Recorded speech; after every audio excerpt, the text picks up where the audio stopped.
शहर दर शहर सांप्रदायिक हिंसा का कहर।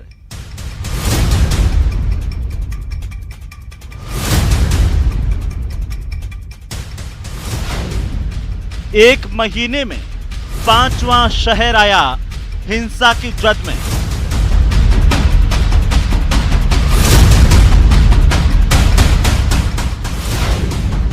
करौली, अलवर, जोधपुर, भीलवाड़ा के बाद हनुमानगढ़ में झड़प।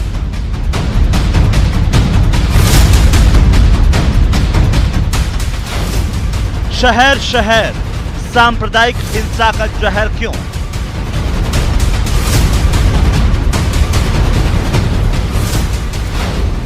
शहर शहर सांप्रदायिक तनाव।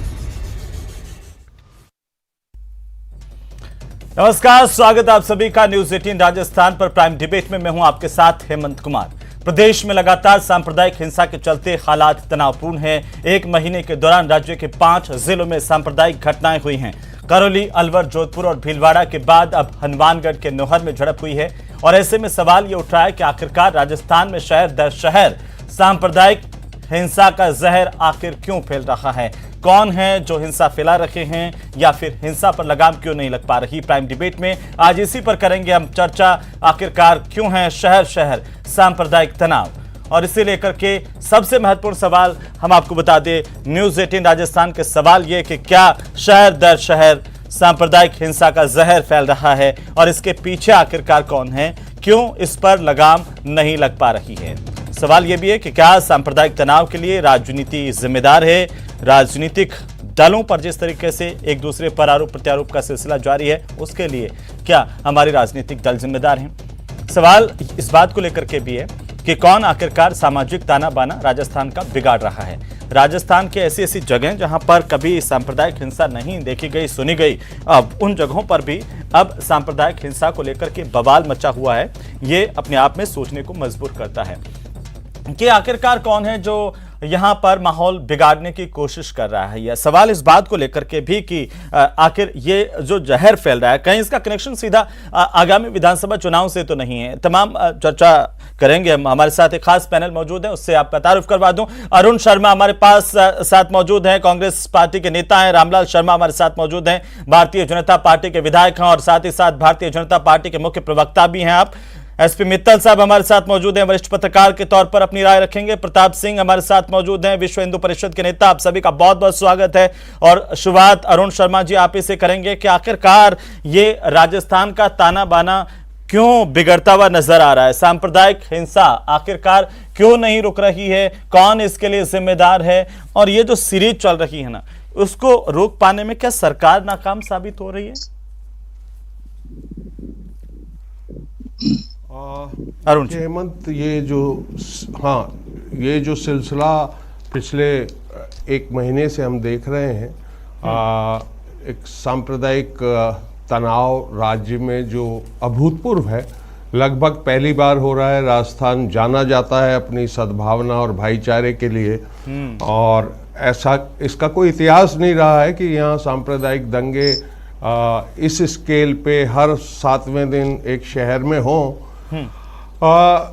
इसकी जड़ में एक्चुअली समस्या ये है कि ये चुनाव जो 2023 के आ रहे हैं राजस्थान में, और फिर उसके बाद 2024 के राष्ट्र में आम चुनाव होंगे। भारतीय जनता पार्टी के पास राजस्थान में इन पर्टिकुलर कुछ गवर्नेंस के मामले में कहने को ज़्यादा कुछ है नहीं। हालांकि ये सामयिक हल्ले किसी भी चीज़ पे उठा सकते हैं, लेकिन कोई कॉन्क्रीट इनके पास वजह नहीं है जिस पे ये सरकार का विरोध कर सके, क्योंकि हर वर्ग राजस्थान में, वो चाहे कर्मचारी हों, महिलाएं हों, किसान हों, युवा हों, वो सब पिछले 3.5 साल के कार्यकाल में कांग्रेस का जो काम चल रहा है और जो जन कल्याणकारी योजना है, उनकी तो सब जगह प्रशंसा है। कई योजनाएं तो राष्ट्रीय लेवल पे अरुण जी आप करें, प्रशंसा है। आप ये मान रहे हैं कि ये विपक्षी दल फैला रहे हैं, सीधे तौर पर यही कह रहे हैं? हाँ, न केवल राजस्थान में, मैं ये भी कह रहा हूं कि एक पूरा तो अगर रोकने की एक जिम्मेदारी तो महीना आप आपकी है ना, पिछला अरुण जी? सरकार आपकी है, रोकने पूरा की एक जिम्मेदारी महीना, आपकी है अरुण जी। जी हाँ, मैं वो ही बता रहा हूं कि इसकी जड़ तक पहुंचने की कोशिश करनी चाहिए। कौन ये करेगा? अगर आप पिछले एक साल का कालखंड भी ले लें, सिर्फ एक महीने का ले लीजिए जी चलिए ठीक तो है, जिस मैं आता हूँ तरीके वापस से। ठीक है, मैं आता हूँ अरुण जी, आता हूँ मैं। एक एक कमेंट पहले सबके पूरे हो जाएं।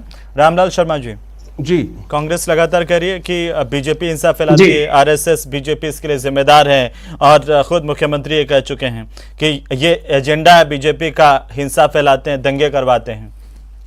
जवाब दीजिए।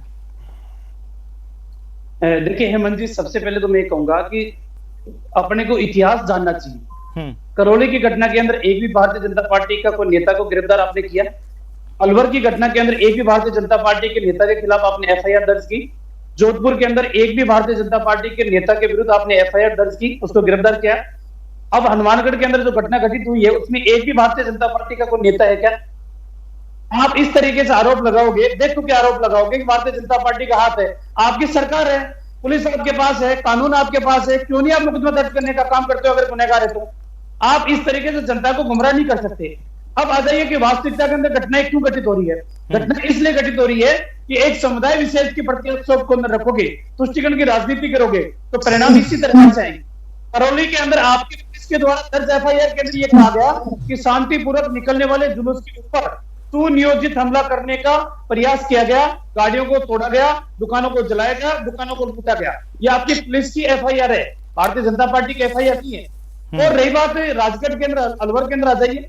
अलवर के अंदर आपके अधिकारी दोषी हैं, तभी तो आपने एसडीएम को सस्पेंड किया, तभी तो आपने ईओ को निलंबित करने का काम किया।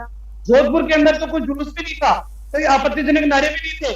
समुदाय विशेष के लोग इकट्ठे होकर शांतिपूर्वक अपना जीवन यापन करने वाले लोगों पर हमला किया है, तलवार से हमला किया है, लाठियों से हमला किया है, चाकू फेंकने का काम किया है। फिर क्या करें तो भारतीय जनता पार्टी दोषी है? तो आप बताइए, दूसरी प्रमाण आपके पास है क्या कि भारतीय जनता पार्टी का मुख्य नेता दोषी? नौर की घटना के अंदर एक रामदेव जी के मंदिर के ऊपर आपत्तिजनक आप गंदगी फैलाने का काम करोगे, वहां मंदिर में दर्शन करने वाले लोगों के ऊपर टीका टिप्पणी करने के ऊपर आप उतर होंगे। आप उनको रोकने का प्रयास तो नहीं कर रहे, उल्टा कानून हाथ में लेने का काम कर रहे हो। अगर कोई व्यक्ति अगर गलती कर रहा है, थाने किसके खुले हुए, अदालतें किसकी खुली हुई है? आप तो व्यक्तियों को दे दो अधिकार कि अगर कोई गलती करे तो आप उसी के ऊपर सीधा सीधा अटैक करो। ये अधिकार किसने दे दिया? मारपीट करने का, लहूलुहान करने का, जान से मारने का अधिकार किसने दे दिया? तो आवश्यकता इस बात की कि मुख्यमंत्री जी अपील करे कि जो दोषी होगा उसके खिलाफ हम सख्त कार्रवाई करेंगे कानून के दायरे में, अगर किसी ने कानून हाथ में लेने की कोशिश। अब मुख्यमंत्री जी खुद ही क्लीन चिट देने का काम कर रहे हैं, इन्वेस्टिगेशन पूरी नहीं हुई, आपत्तिजनक नारे लगे थे इसलिए हिंसा हुई है। भैया कौन आपत्तिजनक नारे लगा रहे थे, कौन हमलावर थे, कौन बचाव की मुद्रा में थे? जांच तो हो जाए तो। ठीक है, मैं आता हूं वापस आपके पास। प्रताप सिंह जी, तमाम तरह की घटनाओं को लेकर के ये भी कहा जा रहा है कि माहौल खराब करने वालों में आप भी हैं, और जब विश्व हिंदू परिषद आगे आता है वहां पर हमने देखा भीलवाड़ा के अंदर आपने जो है भीड़ को इकट्ठा किया, कभी बंद का आह्वान करते हैं आप, और जो यहाँ पर हनुमानगढ़ में भी ऐसा ही हुआ। इससे ऐसा करने से क्या इस तरह की घटनाएं ज्यादा नहीं फैलती है? नहीं, ऐसे इस प्रकार की घटनाओं के लिए जी विश्व हिंदू परिषद, बजरंग दल बिल्कुल भी जिम्मेदार नहीं है। अब जैसे नौर की घटना को लेकर के, मेरे हनुमानगढ़ की घटना को ले यहाँ पे, तो वहां पर आप बाबा रामदेव के मंदिर के आगे कुछ जिहादी मानसिकता के लोग बिल्कुल मंदिर के आगे आके बैठते हैं। हिंदू समाज की महिलाएं, लड़कियां वहां आती है, उनपे फब्तियां कसते हैं, उनको छेड़ते हैं। तब हमारे जो पदाधिकारी हैं सतवीर जी, वो वहां पर गए, उनसे शांतिपूर्ण रूप से अपील कर रहे थे, निवेदन कर रहे थे कि आप ऐसा मत करो। इतने में ही जिहादियों ने उनके सिर में रोड से चोट मारी, और इतनी ज्यादा चोट मारी कि वो वहीं पर घायल होकर के गिर गए, जिनका इलाज अभी बीकानेर में चल रहा है, इस और उनको शीघ्र स्वस्थ करे। जितनी भी घटनाएं आप देखेंगे पिछले जो इतने दिनों से हो रही है, एक भी घटना हिंदू समाज की ओर से नहीं है। विश्व हिंदू परिषद पिक्चर में आता है और वो बाद में आता है। कहते हैं ये जी कांग्रेस कहती है कि विश्व हिंदू परिषद और ये बजरंग दल और ऐसे जो दल हैं और आप जैसे जो लोग हैं वो आग में घी डालने का काम करते हैं। जब भी इस तरह की कुछ बात होती है सीधा सामने आते हैं, उसको सांप्रदायिक रंग देते हैं, चाहे वो आपसी रंजिश के चलते ही कोई वारदात क्यों नहीं हुई हो। और ये भी कहा गया कि देखिए हनुमानगढ़ की जो बात है या भीलवाड़ा में आपसी रंजिश के चलते हुई, उसको सांप्रदायिक रंग देने की कोशिश आपने की। नहीं, कहीं सांप्रदायिक रंग देने की कोशिश नहीं करी। कांग्रेस कह सकती है, ये लोग कह सकते हैं ये हिंदू और हिंदुत्व है, कोई भी अलग डिफाइन कर सकते हैं। इन लोगों से कोई ज्यादा हम उम्मीद भी नहीं करते हैं, ना हिंदू समाज को इनसे बिल्कुल क्यों। और ये फिर इस तरह की घटनाएं, ये सांप्रदायिक सौहार्द क्यों बिगड़ रहा है? नहीं, मैं बता रहा हूँ, ये संयोग नहीं प्रयोग है। और पीएफआई और जिहादी मानसिकता इसके पीछे है। ये जो तकलीफ है, ये तकलीफ राम मंदिर की है, ये तकलीफ काशी विश्वनाथ का कॉरिडोर की है। पीएफआई को आप जिम्मेदार ठहरा देते हैं पीएफआई, लेकिन मेरे को ये बताइए ना, मेरे को इस सवाल का जवाब दीजिए कि आप कह रहे हैं पीएफआई इसके लिए जिम्मेदार है, तो आप क्यों नहीं केंद्र सरकार से गुहार लगाते हैं कि पीएफआई को देश में बैन कर दिया जाए, प्रतिबंध लगा दिया जाए उस पर? बिल्कुल, हमने समय समय पे ज्ञापन दिए हैं, हम करते हैं, लेकिन कानून व्यवस्था की जिम्मेदारी, लॉ एंड ऑर्डर की जिम्मेदारी राजस्थान सरकार की। देश में प्रतिबंध, किसी संगठन को प्रतिबंधित करने की जिम्मेदारी तो सेंट्रल गवर्नमेंट की है ना। बिल्कुल है। विश्व हिंदू परिषद इसकी मांग शुरू से करता रहा, हमने इस विषय में ज्ञापन भी दिया। तो आपको लगता है कि केंद्र सरकार भी इसके लिए जिम्मेदार है और वो आपकी मांग नहीं मान रहे हैं? बिल्कुल, यदि पीएफआई को बैन नहीं किया जाता तो केंद्र सरकार की जिम्मेदारी बनती है, विश्व हिंदू परिषद की ओर से जिम्मेदारी पूर्ण रूप से मैं ये बात कहता हूँ। मित्तल साहब, ठीक है, एसपी मित्तल साहब, एक वरिष्ठ पत्रकार के तौर पर कैसे देख रहे हैं आप इन चीजों को? क्यों आखिरकार राजस्थान दंगों की आग में सुलगता हुआ दिखाई देता है? ये पूरी की पूरी दंगा सीरीज आखिर क्यों है और क्यों रोक नहीं लग पा रही है? मित्तल साहब, हेमंत जी, ये जो पिछले 1 महीने से हम देख रहे हैं कि जो शांतिपूर्ण वाला राजस्थान था, उसका माहौल लगातार बिगड़ता जा रहा है। हर हफ्ते भर के अंदर एक ऐसी बड़ी घटनाएं हो रही है। और अभी जो मौजूदा समय है, चूंकि राजस्थान में कांग्रेस की सरकार है और हम देख रहे हैं कि क्या नाम से कल से ही 13 मई से 3 दिन का उदयपुर में चिंतन शिविर लग रहा है। पर मुझे ऐसा लगता है कि चिंतन शिविर से पहले राजस्थान में चिंता की स्थिति हो गई है। पूरे प्रदेश के अंदर जो हालात है, मुझे लगता है कि बहुत ज्यादा खराब है। और जहां तक कानून व्यवस्था का सवाल है, इसमें कोई दो राय नहीं है, कानून व्यवस्था राज्य सरकार का मुद्दा है। तो ऐसे राज्य सरकार अपनी जिम्मेदारी से बच नहीं सकती। राज्य सरकार ये कहकर नहीं कह सकती कि क्या नाम से ये तो क्या नाम भारतीय जनता पार्टी का हाथ है, या ये आरएसएस का हाथ है, या ये हिंदूवादी संगठनों का हाथ है। सरकार की जिम्मेदारी है कि यदि मान लो कि इन वर्गों के लोग भी, इन संगठनों के लोग भी यदि अपराधी उसमें शामिल है तो उनके खिलाफ कार्रवाई करनी चाहिए, ये सरकार की जिम्मेदारी है। लेकिन मुझे ऐसा लगता है कि इस पूरे घटनाक्रम को, जो आपराधिक घटनाओं से जुड़ा हुआ है, उसको राजनीतिक चश्मे से देखा जा रहा है। इसीलिए जो अपराधी तत्व है उनके खिलाफ सख्त कार्रवाई नहीं हो रही। हमने देखा कि जिस तरीके से जोधपुर में हुआ, आज क्या नाम से हनुमानगढ़ में हुआ, हनुमानगढ़ में जो घटनाक्रम हुआ उसमें तो कोई जुलूस का हिसाब भी नहीं था, उसमें कोई ऐसा आमने सामने लोग भी इकट्ठे नहीं थे। 1-2 व्यक्ति मौके पे गए थे जो छेड़छाड़ का विरोध करने गए थे। उसके बाद जो हालात उत्पन्न हुए, आपको 3-3, 4-4 विधानसभा क्षेत्रों के अंदर इंटरनेट बंद करना पड़ा है। पूरा लवाजमा सरकार का वहां पहुंच गया है। इससे अंदाजा लगाया जा सकता है क्या हाल है। कल भीलवाड़ा में जिस तरीके से घटना हुई, पूरा भीलवाड़ा। मित्तल साहब, मुख्यमंत्री तो कह ही रहे हैं फिर भी कि विपक्ष ने हिंसा फैलाने की कोशिश कर रखी है और जहां भी चुनाव आते हैं एक एजेंडा भारतीय जनता पार्टी का और वो दंगा फैलाते हैं और कोशिश करते हैं, लेकिन हमने दंगा नहीं होने दिया, कोई बड़ी कैजुअलिटी नहीं होने दी।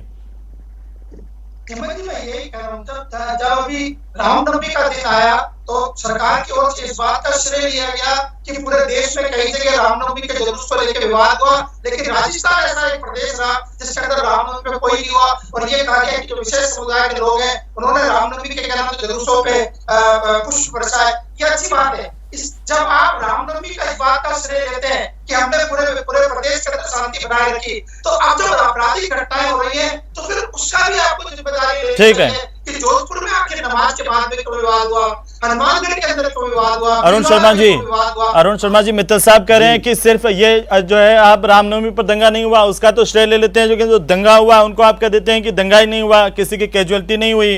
करौली में पथराव हुआ, कई लोग घायल हुए। जोधपुर के हिंसा मामले को लेकर के 30 लोग घायल हुए। भीलवाड़ा में 5 मई को दंगा हुआ, एक व्यक्ति की हत्या हो गई। उसके बाद 9 मई को भरतपुर में 2 समुदाय भिड़े, 20 लोग घायल हुए हैं। 10 मई को भीलवाड़ा में युवक की हत्या के बाद बवाल हुआ, हत्या हुई ना, और अब नौहर में हत्या हुई। आप कहते हैं कभी कैजुअलिटी नहीं हुई है, कभी कहते हैं कि बीजेपी जिम्मेदार है, और रामलाल जी पूछ रहे हैं कि अगर बीजेपी जिम्मेदार है तो कार्रवाई कीजिए ना, कितने लोगों के खिलाफ एफआईआर दर्ज की गई है बीजेपी के, वो बताएं।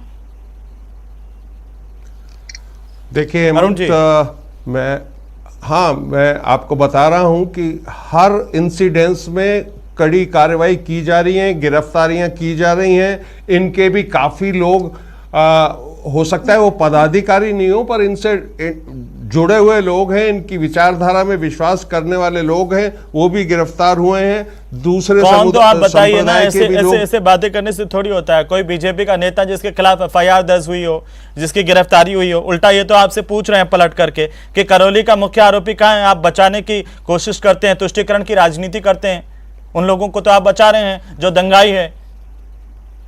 देखिए हेमंत, ये अगर इनकी डिक्शनरी में से तुष्टीकरण, पाकिस्तान, मुसलमान, शमशान, कब्रिस्तान ये निकाल दिया जाए तो इनके पास कहने को कुछ नहीं है। दुर्भाग्य ये है कि ये अपने सारे क्रियाकलाप, इनको दिखाने को तो कुछ है नहीं परफॉर्मेंस के तौर पे, तो फाइनल इनके पास यही है। इसीलिए आप देख रहे हैं कि ये राजस्थान में तो अपन बैठे हैं और डिस्कस कर रहे हैं, लेकिन ये काफ़ी राज्यों में फैला हुआ है। 10 राज्यों में आपने देखा होगा ये दंगे हुए हैं। ये अचानक नहीं हुए। गुजरात के बनासकांठा का भी याद है, लेकिन आप राजस्थान की जिम्मेदारी लेते हैं कि नहीं लेते हैं? में हुए हैं। अरे भाई, मैं ये कह रहा हूँ अरुण जी राजस्थान की जिम्मेदारी तो आपकी है ना। आप बनासकांठा चले जाइए, गुजरात चले जाइए, बाकी जगहों पर चले जाइए, लेकिन राजस्थान की जिम्मेदारी कौन लेगा? राजस्थान में तो आपकी सरकार है, आपको जिम्मेदारी लेनी पड़ेगी ना। ये जो दंगे हुए हैं उसकी जिम्मेदारी किसकी है? देखिए, और मैंने ये पूछा कि करौली का मुख्य आरोपी 1 महीना से ज्यादा का वक्त हो गया, कहां है? हेमंत जी, ऐसा है, मुख्य आरोपी तो कई बार अगर फरार हो जाते हैं। अभी दौसा में डॉक्टर की आत्महत्या का केस था, बीजेपी का बार बार अरुण शर्मा जी आत्महत्या केस क्यों चले जाते हैं? नहीं, मैं इसलिए चला जाता हूं कि आप इस बात का जवाब नहीं देते हैं। करौली का मुख्य आरोपी कहां है? बीजेपी लगातार ये आरोप लगा रही है कि आप तुष्टीकरण करते हैं, आप खास लोगों को बचाते हैं। आपने जोधपुर में भी उन लोगों पर कार्रवाई की जो वहां पर दंगा नहीं कर रहे थे, उल्टा जिन्होंने पथराव किया उन पर कार्रवाई नहीं की। ये आरोप है आप पर। ये शुद्ध झूठ है। तो आप इस बात का खुलासा कीजिए ना कि भाई आप करौली का मुख्य आरोपी इतने दिनों बाद कहां है? हेमंत जी, मुझे ये बताइए। अरुण जी आप सुनिए, आप सुन तो लीजिए। मैं सुन रहा हूं।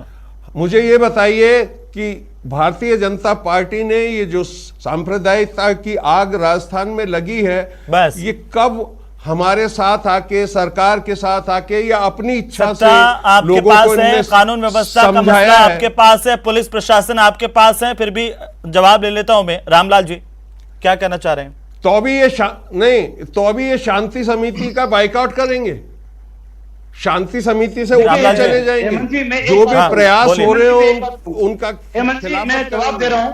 हेमंत जी मैं जवाब दे रहा हूँ, मेरी बात राजस्थान की जनता देख रही है। राजस्थान के अंदर भारतीय जनता पार्टी की सरकार है, खेल जो चल रहा है राजस्थान में भारतीय जनता पार्टी। अरे बात सुनिए मेरी, अरुण जी बात सुन लीजिए। अरुण जी एक मिनट अरुण जी मेरी बात सुन लीजिए। राजस्थान के अंदर, अरुण जी मेरी बात सुनिए, राजस्थान के अंदर भारतीय जनता पार्टी की सरकार होती है, पहलू खां की हत्या होती है।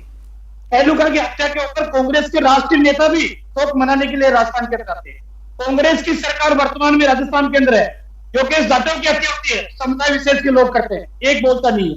राजस्थान के अंदर हरीश जाटों की हत्या होती है, समुदाय विशेष के लोग करते हैं, एक कांग्रेस की जबान से तो सब नहीं निकलते।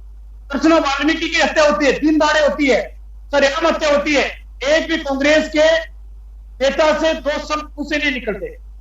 ये चालान नहीं कटवाते, 5 सवारी बैठ बिताते हैं, कानून को अपने हाथ में लेने का काम करते हैं, कानून में विश्वास नहीं करते, सीधी कार्रवाई करने में विश्वास करते हैं। कांग्रेस के नेता इनके खिलाफ एक शब्द बोलने का काम नहीं करते। क्या राजस्थान के अंदर कानून का राज नहीं है? क्या राजस्थान के अंदर कोई गृह मंत्री नहीं है? क्या राजस्थान के अंदर कोई मुख्यमंत्री नहीं है?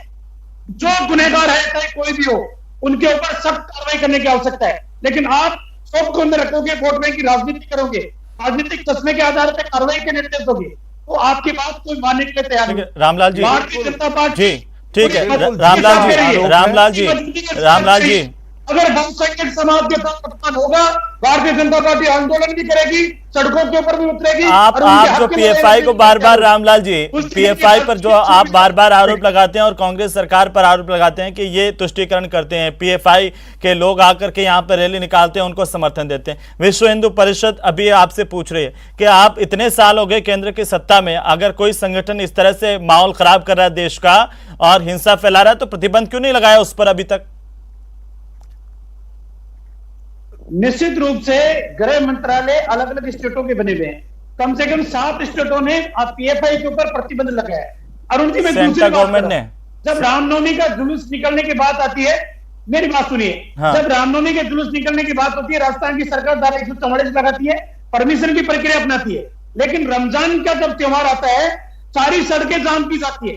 सुंदरकांड पढ़ने के लिए कहते हैं प्रशासन के मंदिर के अंदर पढ़ो, सड़कों के ऊपर नहीं पड़ेगा कोई भी। अब तक रमजान के जब त्योहार आता है, सारे के सारे सड़कों के ऊपर दूसरे स्टेट ने भी, सुनिए रामलाल जी, बाकी स्टेट ने, उत्तर प्रदेश में भी रामनवमी पर और बाकी राजस्थान में नहीं चलेगा, आप फेल होंगे इसमें।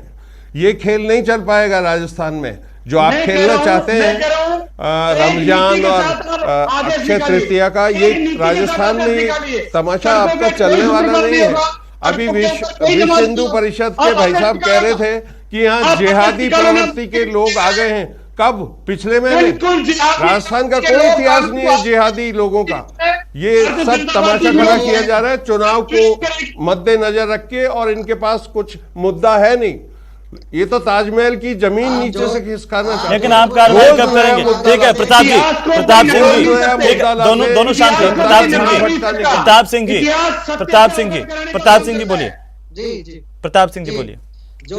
जोधपुर की घटना को उठा करके देखिए, पूरी की पूरी उस चौक पे पहुंचते हैं, मूर्ति के ऊपर कवर कर देते हैं, वहां पर जिहादी नारे लगाए जाते हैं। यदि ये जिहादी मानसिकता के लोग नहीं हैं, तो ये लोग कौन हैं? उनको अगले दिन तक छूट दी गई, क्यों नहीं वहां पर कर्फ्यू लगाया गया? अगले दिन हिंदू समाज की 5 साल तक की बच्ची तक को पिटा गया, घरों में घुस रहे, कारें फोड़ दी गई, हिंदू समाज की संपत्ति को टारगेट बनाकर के नुकसान पहुंचाया गया।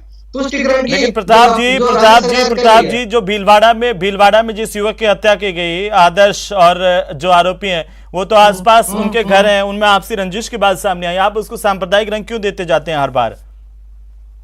सर, हर चीज को रंजिश। मैं छोटा सा उदाहरण देता हूँ आपको जी, जल्दी से। जो जोधपुर से जो गिरफ्तारियां हुई थी, उनके लिए जो मुसलमान समाज के लोग थे, उनकी गिरफ्तारियां हुई थी। रात को 1 बजे तक कोर्ट खोला गया था और उनको सबको जमानतें दी गई थी। उसके विपरीत आज यहाँ पर हनुमानगढ़ में जो है तस्दीक शुदा जमानत मांगी गई, और जो हिंदू समाज के लोग थे, जो कि सारे की वीएचपी और बजरंग दल के सभी लोग कार्यकर्ता भी नहीं है, सबको जेल। अरुण जी जवाब दीजिए जल्दी से। अरुण जी बिल्कुल संक्षेप में। अरुण जी बिल्कुल संक्षेप में जवाब दीजिए प्रताप जी की कमेंट का। ठीक है प्रताप सिंह जी, ठीक है प्रताप सिंह जी, ठीक है। अरुण जी जवाब दीजिए।